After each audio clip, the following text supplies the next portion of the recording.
샬롬 2022년 6월 11일 토요일입니다. 기도하겠습니다. 주님, 말씀으로 오늘도 이 하루를 열게 하심을 감사드립니다. 사랑하는 주님, 오늘 하루 하늘을 바라보며 주님을 깊이 생각하게 하소서. 일에 매여 주님을 생각하지 못하는 날이 많았음을 고백합니다. 주님, 오늘은 우리 주님을 더욱 묵상하게 하소서. 예수님의 이름으로 기도드립니다. 아멘. 오늘의 말씀은 레위기 12장입니다. 여호와께서 모세에게 말씀하여 이르시되 이스라엘 자손에게 말하여 이르라. 여인이 임신하여 남자를 낳으면 그는 이레 동안 부정하리니 곧 월경할 때와 같이 부정할 것이며 8째 날에는 그 아이의 포피를 벨 것이요 그 여인은 아직도 33일을 지내야 산열이 깨끗하리니 정결하게 되는 기한이 차기 전에는 성물을 만지지도 말며 성소에 들어가지도 말 것이며 여자를 낳으면 그는 2일 동안 부정하리니 월경할 때와 같을 것이며 산열이 깨끗하게 되면 66일을 지내야 하리라. 아들이나 딸이나 정결하게 되는 기한이 차면 그 여인은 번제를 위하여 1년 된 어린 양을 가져가고 속죄제를 위하여 집 비둘기 새끼나 산 비둘기를 회막문 제사장에게로 가져갈 것이요 제사장은 그것을 여호와 앞에 들여서 그 여인을 위하여 속죄할지니 그리하면 사녀리 깨끗하리라. 이는 아들이나 딸을 생산한 여인에게 대한 규례니라. 그 여인이 어린 양을 바치기에 힘이 미치지 못하면 산비둘기 2마리나 집비둘기 새끼 2마리를 가져다가 하나는 번제물로 하나는 속죄제물로 삼을 것이요 제사장은 그를 위하여 속죄할지니 그가 정결하리라. 아멘. 레위기를 관통하고 있는 주제는 단연 거룩과 정결입니다. 레위기에서 거룩의 중요성은 너희는 거룩하라 이는 나 여호와 너희 하나님이 거룩함이니라 라는 명령으로 분명하게 나타납니다. 그러나 율법서와 레위기에서 거룩의 의미는 현대를 살아가는 우리들에게 그렇게 분명하지 않습니다.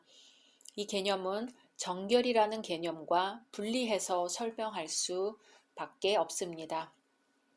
특별히 여성의 이미지와 지위와 관련해서 이스라엘 제사장들에게 거룩과 정결이 무엇을 의미했는지를 알아야 합니다.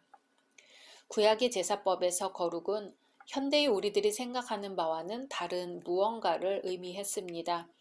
오늘날 많은 사람은 거룩을 경건하며 아마도 다소 금욕적인 무엇인가로 생각하는 경향이 있습니다. 거룩과 금욕을 연관시키는 것은 역사적으로 기독교의 발전과 맞물린 독특한 것입니다. 현대의 우리가 연상하는 거룩의 개념들은 잠시 내려놓고 구약시대의 거룩의 의미에 대해 짚어봅니다. 거룩은 윤리, 도덕 혹은 종교적 믿음에 관련된 영적 특성만은 아닙니다. 이것이 분명 중요한 부분을 차지하지만 거룩은 그런 관심사를 훨씬 넘어서는 것입니다. 특별히 제사장 계급에게 거룩은 아침에 일어나서 저녁에 잠들 때까지 인간 행위의 모든 측면과 관련되어 있습니다. 일상생활의 모든 행위는 너는 무엇을 할지니라와 너는 무엇을 하지 말지니라 라고 하는 긴 목록으로 한계가 정해져 있었습니다. 이것은 하나님을 예배하는 행위와 이웃 사랑과 같은 윤리적 행위 모두를 포괄하고 있습니다. 또 겉보기에 세속적인 육체적 행위인 먹는 것과 성관계와 같은 생존에 필요한 근본적인 행위도 포함하고 있습니다. 레위기는 이런 행위들이 독특한 방식으로 행해져야 한다고 규정하고 있는데 이것은 거룩과 정결을 유지하기 위해서입니다. 많은 고대의 문화들은 어떤 신체적 상태들이나 과정들이 인간이 직접적으로 하나님께 접근하는 것을 방해하는 명백한 부정 상태를 야기한다고 믿었습니다. 그래서 인간들은 문제시되고 있는 부정에서 스스로를 깨끗이 하기 위해 정해진 정결 의식을 행해야 했습니다. 그런데 이 가운데 여성은 결코 직접적으로 여호와 하나님 앞에 나올 수 없었습니다. 구약시대의 제사는 여성을 엄격하게 배제했습니다. 레위기의 세계관에서 거룩하며 경건한 이스라엘인은 출생부터 죽음까지 율법서의 율법에 따라 살아가는 자입니다. 모든 가부장적 사회들처럼 이스라엘의 문화와 종교라는 공식적 제도는 남성 중심적이라는 것을 고려해 볼 때 여성들은 대개 남성의 삶에 부속된 주변인으로 드러납니다.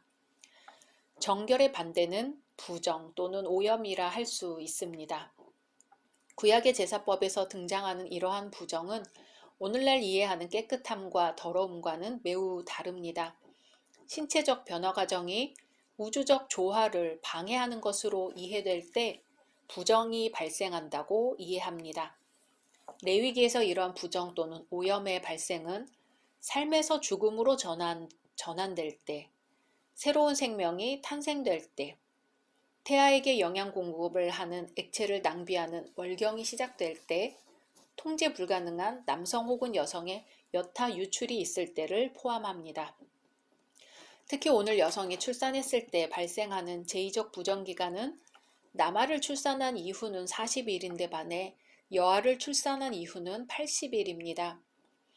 오랫동안 왜 여아를 출산하면 부정긴간이 왜 2배로 늘어나는가에 대해 하와가 아담을 유혹했기 때문이라든가 여아를 출산하면 남아를 출산했을 때보다 피나 기타 유출물이 더 심하기 때문이라든가 남자아이는 할례를 받음으로써 그 죄가 감소되지만 여아는 할례를 받을 수 없기 때문이라는 해석이 있어 왔습니다. 하지만 오늘날 구약 성서학자들의 종합적인 견해로는 우리가 만족할 만한 설명은 아직까지 없는 것으로 정리됩니다.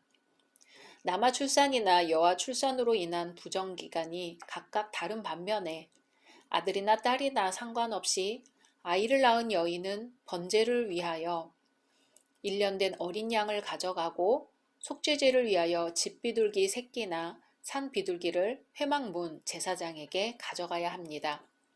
그렇게 함으로써 산혈이 깨끗해집니다. 그러나 양을 바치기 어려운 경우 산 비둘기 2마리나 집비둘기 새끼 2마리를 가져다가 번제물과 속죄제물로 삼도록 하고 있습니다. 그로써 역시 동일하게 정결해질 수 있었습니다. 출산은 하나님께서 사람을 창조하신 후 내리신 복입니다. 하나님은 생육하고 번성하여 땅에 충만하라고 말씀하셨습니다.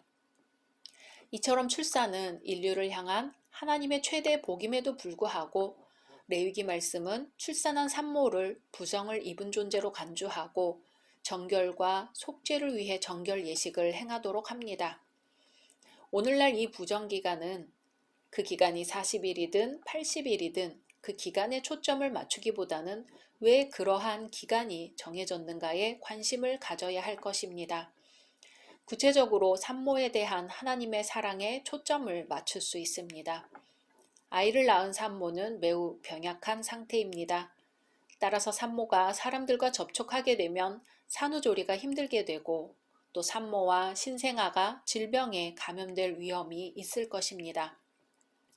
부정이라는 용어가 뭔가 오염이 되었고 깨끗하지 못하다는 인상을 주지만 사실 이 부정기간이 있음으로 말미암아 출산한 여성들은 보호를 받았을 것입니다.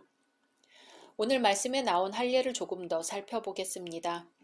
할례는 구약시대에 하나님의 자녀가 된다는 것을 상징하였습니다. 인간의 부패한 요소와 죄악을 제거하는 것을 상징하였지요. 오늘 말씀에서는 8일 된 남자아이의 할례에 대한 규례를 기록하고 있습니다. 이 할례는 아이가 하나님의 백성이라는 것을 상징하였습니다. 만일 할례를 행하지 않는다면 하나님의 언약을 거부하는 자로 간주되어 추방되었습니다. 신약시대의 세례는 할례를 대신하는 언약의 징표입니다. 예수님은 성령과 불로 세례를 주시며 이 세례를 받는 자는 언약 백성이 됩니다. 바울은 이것을 성령의 인침이라고 표현했습니다. 또한 물 세례는 성령 세례를 상징하는 의식입니다. 진정한 할례 또는 세례는 인간의 마음에 행하는 것이지요. 할례의 의미는 육신에 나타난 흔적에 있지 않고 하나님을 의지하고 따르는 마음의 성결에 있습니다.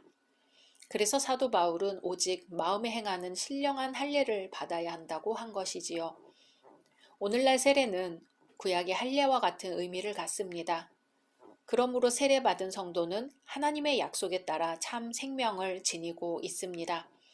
성도가 참 생명을 소유하였다는 증거는 거룩하고 의로운 생활, 전적으로 하나님을 의지하며 순종하는 자세에서 나타납니다. 각자 말씀 묵상하신 후 주기도문으로 마치겠습니다.